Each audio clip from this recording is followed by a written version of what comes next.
Hello my dear students, তোমরা এখন দেখছো classes of Pradyut sir YouTube channel. আজকে তোমাদের জন্য আরও একটা সুন্দর ভিডিও নিয়ে চলে এসেছি। বিষয় হলো দ্বিতীয় শ্রেণীর গণিত, দ্বিতীয় পর্যায়ক্রমিক মূল্যায়ন 2025-এর প্রশ্নপত্র। তাহলে চলো আজকের ভিডিওটা শুরু করা যাক। দেখো, একের দাগ নাম্বারে কি বলেছে, শূন্যস্থান পূরণ করো। চারটে করতে দেওয়া হয়েছে, তার জন্য 4 নম্বর রয়েছে। কি বলা হচ্ছে, প্রথম ক, একই সংখ্যা বারবার বিয়োগ করা সহজ উপায় হলো, বারবার বিয়োগ না করে সেটা আমরা কি করতে পারি, ভাগ করতে পারি। তাহলে সহজ উপায় হলো ভাগ। দাগ নাম্বার খ, যে কোনো সংখ্যাকে 0 দিয়ে গুণ করলে গুণফল 0 হয়। ঠিক আছে। নেক্সট দাগ নাম্বার গ, 9-এর মধ্যে 3 আছে। কবার আছে? 3 বার আছে, কারণ এটা 3 দিয়ে আমরা ভাগ করলেই উত্তরটা পেয়ে যাব যে 9-এর মধ্যে কিন্তু 3 বার রয়েছে, বিয়োগ করতে পারবো আমরা আর কি।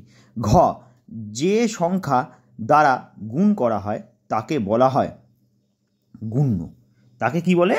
গুণ্য বলা হয়। আর যেটা দিয়ে গুণ করা হয় তাকে কিন্তু গুণক বলা হয়। ঠিক আছে, এটা মাথায় রাখতে হবে। তাহলে যে সংখ্যা দিয়ে যে সংখ্যা দ্বারা গুণ করা হয়, সরি আমি কিন্তু এটা ভুল লিখে ফেলেছি, হ্যাঁ, এটা সঠিক উত্তর হবে কিন্তু গুণক। যে সংখ্যা দ্বারা গুণ করা হয় তাকে বলা হয় কিন্তু গুণক। আমি এখানে ভুলবশত গুণ্য লিখেছি, তোমরা কিন্তু গুণক লিখে নাও। এবারে 2-এর দাগ নম্বরে চলে এসো, ছোট থেকে বড় সাজাও। 4টে করার জন্য 4 নম্বর রয়েছে। দেখো, প্রথমটা ছোট থেকে বড় সাজালে হবে 14, 25, 39, 42। তারপরেরটা হবে দেখো 29, 45, 89, 98। তারপরে গয়ের দাগ নাম্বার দেখো 57, 60, 75, 87। দাগ নাম্বার ঘ 17, 57, 87, 97 হয়ে গেল। তাহলে 2-এর দাগের। এবারে দাগ নম্বর 3, বড় থেকে ছোট সাজাও। ঠিক তার উল্টোটা, 4টে করার জন্য 4 নম্বর রয়েছে। তাহলে প্রথমটা হচ্ছে কয়েকটা দেখো 89, 49, 29, 19। খ 86, 59, 40, 23। গ 88, 77, 50, 40। ঘ 95, 75, 56, 38। এবারে 4-এর দাগ নম্বরে কি বলেছে দেখো, নিচের ফাঁকা ঘরে এই চিহ্নগুলো বসাতে বলেছে। তোমরা নিশ্চয়ই জানো এই চিহ্নটা কখন বসে, কোন দিকে হামুখ হলে, কোন দিকে বড় হলে হামুখটা হয়। ঠিক আছে, তাহলে যেদিকে বড় সেদিকটায় কিন্তু হামুখটা হবে। দুটো করার জন্য 2 নম্বর রয়েছে।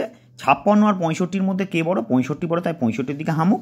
নেক্সট হচ্ছে 71 আর 68-র মধ্যে কে বড়? 71 বড়, তাই 71-এর দিকে কিন্তু হামুখটা বসেছে।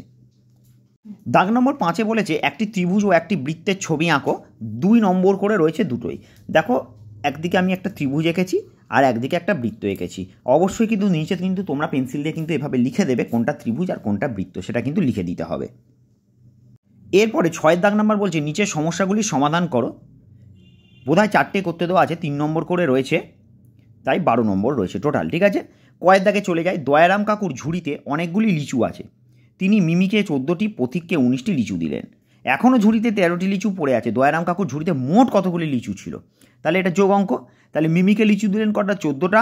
পথিককে লিচু দিলেন কটা? 19টা। আর লিচু পড়ে রইল কটা? 13টা।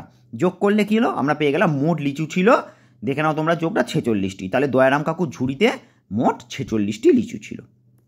এরপরে ক্ষয়ের দাগ নাম্বারে চলে যাই। সানিয়ার কাছে 33টি টিপ আছে। সানিয়া বন্ধুদের 18টি টিপ দিয়ে দিল।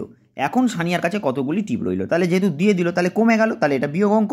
তাহলে সানিয়ার টিপ ছিল 33টি, বন্ধুদের দিয়ে দিল 18টি, বিয়োগ করলাম, তাহলে সানিয়ার টিপ রইল 15টি। এবার উত্তর লিখছি, দেখো এখন সানিয়ার কাছে 15টি টিপ রইল।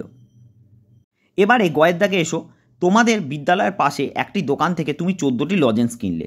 প্রতিটা লজেন্সের দাম 2 টাকা হলে তুমি দোকানদারকে কত টাকা দেবে? এখানে প্রশ্নে কিছু প্রিন্টিং মিস্টেক আছে, তাই আমি ঠিকঠাক করে পড়ে দিলাম। 2 টাকা হলে তুমি দোকানদারকে কত টাকা দেবে? তাহলে এটা গুণ অঙ্ক, কারণ একটা লজেন্সের দাম যদি 2 টাকা হয়, আমি 14টা লজেন্স নিচ্ছি, তাহলে 14 গুণ 2, 14 দুগুণে 28, তাহলে আমি দোকানদারকে 28 টাকা দেবো। এবারে লাস্ট অঙ্ক ঘ, একটি প্লেটে 12টি সন্দেশ আছে। 4টি থালায় সমান ভাগে ভাগ করে রাখলে প্রতি থালায় কতগুলো করে সন্দেশ থাকবে? তাহলে এটা ভাগ অঙ্ক।